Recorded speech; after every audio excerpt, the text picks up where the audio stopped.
Last ही drop होना चाहिए बेटा, अब हर एक टाइम थोड़ा ना ड्रॉप करेंगे, बस यही लास्ट ड्रॉप होना चाहिए, इसी में सब खत्म कर दो जितना हो सकता है ना, जितना फिनिश करना है। देखो मैं ये नहीं बोलता कि ड्रॉप नहीं लेना चाहिए, लेकिन अगर अभी इस टाइम पे खड़े हो, सितंबर स्टार्ट हुआ है, ठीक है, 1 सितंबर स्टार्ट हुआ है, और अगर आप अभी ड्रॉप ले रहे हो, सोच रहे हो कि अगले साल, तो मैं सबको यही बोलूंगा बेटा, इसको ना मजाक की तरह मत लो।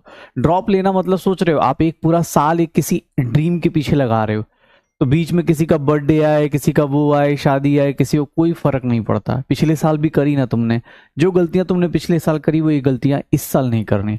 अगर ड्रॉप लिया है तो भैया ये लास्ट ड्रॉप होना चाहिए, ये सोच के मेहनत करो और इसी हिसाब से पढ़ाई करो।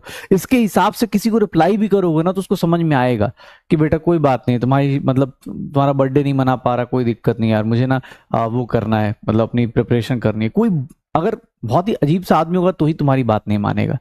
बस यही लास्ट ड्रॉप होना चाहिए, इतना ही होना चाहिए। टेस्ट से ज्यादा इंपॉर्टेंट पता है क्या है? टेस्ट से ज्यादा इंपॉर्टेंट है आपका एनालिसिस। आप जब तक अपने टेस्ट के एनालिसिस नहीं करते, आप मिस्टेक्स रियलाइज ही नहीं कर पाओगे। कितने लोगों को मैं जानता हूं, सर पिछले साल भी इतने मार्क्स थे, इस साल भी इतने ही आ रहे। भैया इसका मतलब क्या है? आप अपने अंदर चेंजेस नहीं कर रहे हो। जब आप खुद के अंदर चेंजेस नहीं करोगे ना, तो फिर क्या लॉजिक बनता है कि सर आप 4 ड्रॉप ले लें चाहे 10 ड्रॉप ले लें, क्या ही ड्रॉप, मतलब क्या ही लॉजिक बनता है? आप जब तक खुद के अंदर चेंज करो। संडे पढ़ाई नहीं होती नहीं, तो ये गलत बात है भाई। अभी तुम्हारा टाइम है, अगर तुम अभी से सैटरडे संडे मनाने लगे तो तुम्हारा टाइम है ये। इस टाइम पढ़ने के लिए कोई वो नहीं होता, ठीक है। हाँ हाँ, एक भी मतलब जितने भी आए, देखो मैं तुम्हें बार बार बोला है कि मुझे 720 में से 400 नंबर आ रहे हैं कि 720 आ रहे हैं, मुझे फर्क नहीं पड़ता। मुझे इस बात से ज्यादा फर्क पड़ता है, या मैं उस बच्चे से ज्यादा मुझे लगता है कि वो सही कर जाएगा जिस बच्चे को अपनी गलतियां पता होती हैं। तुम्हें ये पता होना चाहिए सर मेरे 300 नंबर आए, लेकिन मेरे पता है सर बाकी जो मार्क्स कटे वो कैसे कट रहे हैं।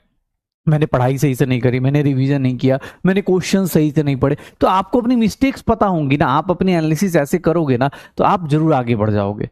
आधे से ज्यादा लोग, हाँ बेटा कोई नहीं, मैं बार बार बोलता हूँ, देखो पेपर एनालिसिस जब करने जाते हो ना, पेपर एनालिसिस जब कुछ लोग बोले पेपर एनालिसिस कैसे करे, एक सिंपल सी चीज करो। जब भी तुम्हें पेपर एनालिसिस के लिए बोला जाए, जैसे मैं एक तरीका करता था कि 180 मान लो 45 क्वेश्चंस है, 50 क्वेश्चंस है मेरे केमिस्ट्री में, ठीक है, 50 क्वेश्चंस है मेरे केमिस्ट्री में।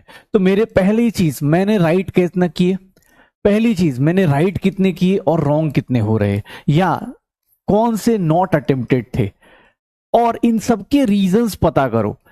आप ना जैसे मान लो मेरे 30 सही हो गए, मेरे 15 गलत हो गए, मतलब 10 सही हो गए, और नॉट अटेम्प्टेड में मान लो अभी हम 10 ही लेके चलते, ठीक है 10 लेके चलते, तो मैं ना अपना रीजंस लिखूंगा। सही हुए तो तुक्के में सही हुए, जैसे मैं तो पूरा इसका वो कर देता था, सही क्यों हुए, बिकॉज मतलब ठीक है कुछ लोग होते ना कि सर आता था, ठीक है ना, कि सर पता था, नॉलेज थी इसके बारे में, नॉलेज थी, प्रैक्टिस थी, क्या था, या फिर मैं लिखता था कि तुक्का है, या कैसे होता ना, तुक्के से भी तो सही हो जाता है आदमी को, तो तुक्का से सही किया, कैसे सही किया, गलत हुआ तो क्यों गलत हुआ, सर क्या किया, सर रॉन्ग अपने पास मतलब सिलेबस रिवाइज नहीं था, जैसे ये सब चीजें लिख लो कि सर सिलेबस रिवाइज नहीं था, या फिर लेस क्वेश्चन प्रैक्टिस थी, फॉर्मूला गड़बड़ हुआ, ये सब चीजें ना कि रॉन्ग फॉर्मूला। अब आपकी अपनी अपनी गलतियां होती, जैसे मैं स्टेटमेंट वाले क्वेश्चन में मैं अपनी बारे में बताता हूं, मुझे आज भी कोई जैसे खड़ा होकर जल्दी पूछ देना which of the following is incorrect, not incorrect, मैं बहुत डर जाता हूं, क्योंकि मुझे ये फियर पहले अपने टाइम पे भी बहुत था।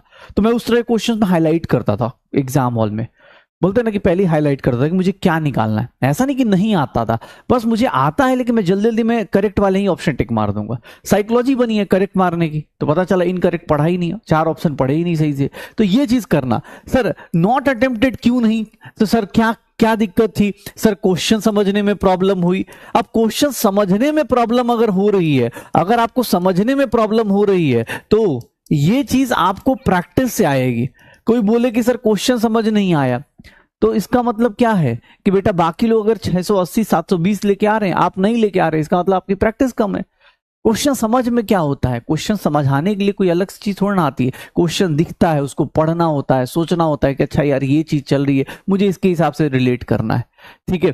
तो ये सब क्वेश्चन यही है, पेपर एनालिसिस ऐसे ही किया जाता है, चाहे वो फिजिक्स का करो, चाहे केमिस्ट्री का करो, चाहे बॉटनी का करो, जूलॉजी का करो, जिसका मर्जी उस तरह से करो। राइट के भी किस तरह से राइट हो रहे, आपको सही से आता था, बगल वाले चीटिंग करी, क्या किया ये भी पता होना चाहिए। इंटरनेट पे आपको अपने आप से ऑनेस्ट रहिए, किसी को दिखाइए मत कि हाँ किस टीचर को दिखाना है, खुद से ऑनेस्ट रहो, ठीक है, खुद से ऑनेस्ट रहो, अपने आप हो जाएगा। पेपर हिंदी इंग्लिश भाई जिसमें तुम कंफर्टेबल हो उसमें दे दो, हिंदी इंग्लिश दोनों में नहीं आ सकता, हिंदी इंग्लिश दोनों में नहीं आ सकता, ठीक है। हाँ, अगर वही बात है ना कि आप जब संडे को टेस्ट देते हो, जिस दिन भी सोचो संडे को आप टेस्ट दे रहे हो, तो आप उसके बाद टेस्ट देने के बाद आपको पता तो चल ही जाता है, आप उस टाइम एनालाइज करो और फिर उसके अंदर इंप्रूवमेंट चांसेस लिखो। मतलब आप ना देखो, एक सिंपल चीज है, अब ऑब्वियस है आजकल रील्स के जमाने में किसको टाइम है इतना कुछ सोचने का, लेकिन रियलिटी यही है कि अगर तुम अपने बारे में नहीं सोचोगे, मैं सच बता रहा हूं, ये रील्स वाले यूट्यूब वाले भैया दीदी सब मिलेंगे अगले साल भी ऐसे ही ज्ञान देते रहेंगे। मैं मजाक में बोलता रहता हूं, लेकिन हाँ रियलिटी यही है, क्योंकि उनका बिजनेस ही उसी पे चलता है, ठीक है। वो 6 महीने के अंदर खत्म करा देंगे, 2 महीने के अंदर खत्म करा देंगे, करने को कर भी सकता है कोई बच्चा, लेकिन यार तुम अगर सितंबर में खड़े हो तो सितंबर में ना तुम्हें अपनी इंप्रूवमेंट स्कोप्स पता होनी चाहिए कि यार मुझे कहाँ कहाँ अपनी कमियां हैं, मुझे किस तरह की चीजें चाहिए। जैसे मुझसे कोई बोलता है, तुम्हें कुछ बच्चे होते हैं जिनको एक बार में थ्योरी पढ़ी समझ में आ गया, बॉटनी पढ़ा, जूलॉजी पढ़ा, एक बार मतलब एक बार में सारे क्वेश्चंस कर लेते। कुछ हम जैसे लोग होते हैं जिनको बार बार प्रैक्टिस चाहिए। मेरे साथ तो मुझे कोई बोले कि परफेक्शन कैसे आती, तो मुझे लगता है मैं थोड़ा सा पढ़ता था और 10 मिनट अगर पढ़ रहा हूं तो 50 मिनट में क्वेश्चन कर रहा हूं, ताकि मुझे उसके ऊपर पूरा कमांड हो जाए, मुझे पता चल जाए। अब मैं चाहे बॉटनी का एग्जाम्पल ले लो, चाहे जूलॉजी का एग्जाम्पल ले लो, चाहे केमिस्ट्री का, इनऑर्गेनिक, तुम चाहे जितनी बार पढ़ लो, अगर तुमने क्वेश्चन किया नहीं तो रिवर्स सोच ही नहीं पाए ना। पढ़ने को पढ़ लो एग्जाम्पल की सर किंगडम इतने टाइप के, फाइलम इतने टाइप के, एग्जाम में टाइप थोड़ा ना पूछता है कि विच टाइप ऑफ दिस, वो सीधा एग्जाम्पल देगा, बोलेगा किससे बिलोंग करता है।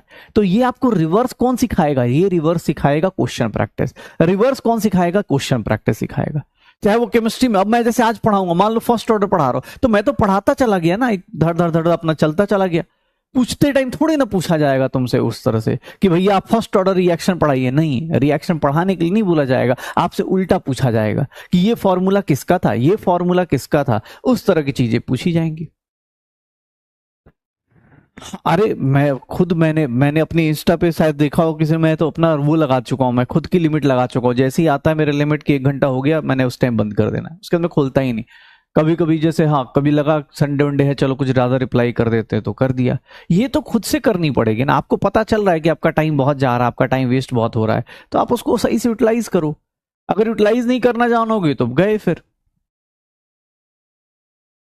अभी ड्रॉप लिया है, अभी ड्रॉप लिया है तो बेटा मैं तो ये बोलूंगा कि बीच से कहीं से स्टार्ट मत करो, किसी एक बैच को पकड़ लो, चाहे यकीन 1.0, 2.0, 3.0, 4.0, इतना जान जाओ सारे टीचर्स बहुत अच्छा पढ़ाते हैं तभी यहाँ पर खड़े हैं, किसी एक को पकड़ लो, ठीक है, जिससे तुम्हारी फ्रीक्वेंसी मैच होती है, जिसके तुम्हें मतलब अच्छा लगता हो कि हाँ यार मैं इस आदमी से पढ़ सकता हूँ, उसको पकड़ के और शुरू से उसकी वीडियोस देखो। अभी क्या फायदा है कि जो लोग अभी ड्रॉप ले रहे हैं, तुम्हारा ऑलरेडी सिलेबस बहुत कुछ हो गया है, तो उल्टा मत सोचो। कुछ लोग सर बैकलॉग हो गया इतना, अरे तुम ये सोच तेरे पास रिकॉर्डेड पड़ा है, तो चाहेगा तो एक दिन में 4-4 लेक्चर देख सकता है। जो डेली देखता है उसके साथ एक लिमिटेशन है बेचारे के साथ, वो आज के लेक्चर आज ही भर देख सकता है, ठीक है, कल फिर लाइव, कल फिर से वो करेगा। तुम्हारे पास तो ऑप्शन पड़ा है ना, 4 दिन का लेक्चर एक बार में उठाया कर लिया। अब बैकलॉग तुम्हें भगाओ, तुम अपनी स्पीड को मेंटेन करो, एक टारगेट ले लो कि यार मैं अभी से स्टार्ट कर रहा हूं, लेकिन 1 दिसंबर से मैं सही कर लूंगा, सितंबर अक्टूबर नवंबर 3 महीने के अंदर ये जो चल रहा है और प्लस पिछले का 3 महीने का बैकलॉग एक बार में खत्म कर दूंगा। तो ऐसे लेना पड़ेगा, टारगेट नहीं लोगे तो कोई फायदा नहीं। यकीन प्लस में बेटा अभी आ जाएगा, यकीन प्लस जब वो होगा ना तो उसमें पढ़ाने को पढ़ाएंगे, बट सब लोग मिक्स करके पढ़ाएंगे आजकल। हाँ हाँ देखो यार ऐसे तो बहुत सारी चीजें हैं, माइंड मैप भी अभी शायद मैं ही रिकॉर्ड कर रहा हूँ, माइंड मैप भी आ रहा है यूट्यूब पे, उसके बाद भी क्वेश्चन करने को बहुत सारे ऑप्शंस है, जहां से लगे वहां से फॉलो कर लो, क्वेश्चंस कर लो।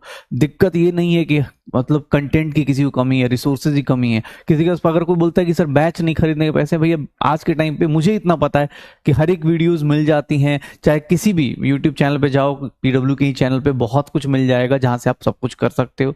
डीबीपीज इंटरनेट पे, टेलीग्राम पे, सब जगह मिल जाते हैं। मतलब मुझे खुद को लगता है कि यार ये लेक्चर यहाँ पड़ा हुआ है, करने वाला कर लेता है, ठीक है। हाँ कोई बात नहीं यार, कोशिश कर। और मैं तो कह रहा हूँ तुम्हारा फर्स्ट ड्रॉप हो चाहे लास्ट, मतलब कोई ड्रॉप हो, सेकंड हो, थर्ड हो, बस ये होना चाहिए कि ये मेरा, अगर मैं ड्रॉप कर रहा हूं तो this will be my last drop, और ये मेरा सबसे बेस्ट अटेम्प्ट होगा। जैसे एक ना माय बेस्ट अटेम्प्ट होना चाहिए, एक ना मूवी थी, मूवी क्या सीरीज है, मैंने अभी मतलब कुछ दिन पहले, मनी हाइस्ट करके एक सीरीज है, ठीक है, अभी तो नहीं बोलूंगा, बहुत लंबी सीरीज है, मत देखना, बस तुम्हें बता रहा हूं उसमें क्या होता है। जो प्रोफेसर होता है, जो मास्टरमाइंड होता है, वो हर एक वेरिएशन सोच के चलता है, हर एक चीज सोच के चलता है कि अगर ये गड़बड़ हो गया तो कौन सा प्लान है, ये गड़बड़ हो गया तो कौन सा प्लान है। तो मैं उसको देख के एक चीज सीखा यार कि ऐसा होना चाहिए इंसान को। हर एक वेरिएबल, अगर तुम पढ़ रहे हो, तुम्हें पता है कि मेरा मई में एग्जाम होगा, तो मान लो अपने पास गिन चुन के दिन बनाओ कि यार मेरे पास मई में एग्जाम है, मैं कैसे कैसे, मान लो हो सकता है 10 दिन मेरी तबीयत ही खराब हो जाए, 10 दिन मेरे मतलब घर पे कुछ ऐसी चीजें हो जाए जिसमें मैं सही से ना पढ़ पाऊं। हर एक वेरिएबल देख के चलो, हर एक वेरिएबल देख के चलो, फिर प्रिपरेशन करो चुपचाप। अच्छा, देख लिया है, बहुत बढ़िया यार, अब लेकिन मत देखना यार, वेब सीरीज नहीं देखना है, देखो ठीक है। हाँ, किसी को भी बोल रहा हूं, किसी को भी ऐसा लगता है, प्लीज अपनी पढ़ाई पे अच्छे से फोकस करो, ज्यादा दूर नहीं है बेटा, मैं बार बार बोलता हूं, सिलेक्शन और रैंक, रैंक डिसाइड हो जाता है कैलेंडर बदलने से पहले। जो रैंकर्स होते हैं ना, टॉप 100 वाले, टॉप 200 वाले, वो कैलेंडर बदलने से पहले 2024 में ही अपनी प्रिपरेशन इतनी अच्छी कर चुके होते हैं कि 2025 में बस उनको एग्जीक्यूट करना होता है। जो रैंक डिसाइड होता है ना, रैंक कैलेंडर बदलने से पहले हो जाता है। सिलेक्शन के लिए जो लोग जो थोड़ा लेट जगते हैं, जो लोग लास्ट में सिलेक्शन के लिए आते हैं, उन लोगों का सिलेक्शन के लिए आप कैलेंडर चेंज होगा, 2025 में भी मेहनत करेंगे, कुछ लोग क्रैश कोर्स से कर लेंगे, कुछ लोग बहुत तेज भागेंगे, कुछ लोग होते हैं ना क्रैश कोर्स भी हो गया उससे भी कर रहे हैं, फास्ट फास्ट कर रहे हैं, तो उससे भी कर लेंगे, सिलेक्शन हो जाएगा। बट जो रैंकर बच्चा है ना, वो अभी से स्टार्ट करेगा और कैलेंडर बदलने से पहले 31 दिसंबर से पहले अपना सब कुछ खत्म कर देगा।